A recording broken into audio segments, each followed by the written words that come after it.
రేవంత్ రెడ్డి ఆ సభ వేదికగా చేసిన కామెంట్స్ అయితే ఉన్నాయో, 70 రోజుల్లో 25,000 నియామకాలు, ప్రభుత్వంపై ప్రతిపక్షం అక్కసు, రైతు బిడ్డ సీఎం కావడంతోనే వారి కడుపు మండుతోంది, గురుకుల ఉపాధ్యాయులకు నియామక పత్రాల పంపిణీ అంటూ కూడా ఏదైతే జాబ్ నోటిఫికేషన్కి సంబంధించి 70 రోజుల్లో 25,000 నియామకాలు చేపట్టాం ఇప్పటికే అంటూ కూడా రేవంత్ రెడ్డి చేసిన కామెంట్స్ను, నేను కూడా రైతు బిడ్డ సీఎం కావడంతో కేసీఆర్ అండ్ హరీష్ రావు లాంటి వాళ్ళ కడుపు మండుతోంది అంటూ కూడా ఆయన కామెంట్స్ చేయడం జరిగింది. అధికార పార్టీ తప్పుల్ని ఎప్పుడు కూడా హైలైట్ చేయాల్సిన బాధ్యత ప్రతిపక్షం మీదే ఉంటుంది, వాచ్ డాగ్స్ హోదాలు. కానీ ఈ రోజున చూసినట్టయితే ప్రతిపక్షం అధికార పార్టీ కన్నా ఇంకా ఎక్కువగా అగ్రెసివ్గా ఓవర్ యాక్షన్ చేస్తుందన్న విమర్శలు కూడా వస్తున్నాయి.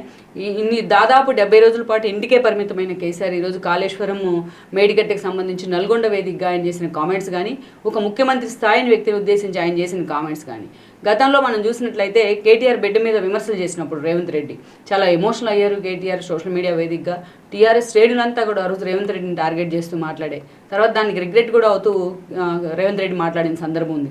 కానీ ఈరోజు అదే రేవంత్ రెడ్డిని పట్టుకొని వ్యక్తిగతంగా కేసీఆర్ అండ్ హరీష్ రావు లాంటి వాళ్ళు దాడి చేస్తున్న తీరు మాత్రం నిజంగానే తెలంగాణ సమాజంలో చర్చనీయాంశం అవుతూ వస్తోంది. సో రైతు బిడ్డ సీఎం అయ్యారందునే వాళ్ళ కడుపులో మంట పుడుతోందంటూ కూడా రేవంత్ రెడ్డి మాట్లాడారు. సో గురుకుల ఉపాధ్యాయులకు నియామక పత్రాలు కూడా పంపిణీ చేశారు ఆయన. ఈ అంశాలన్నీ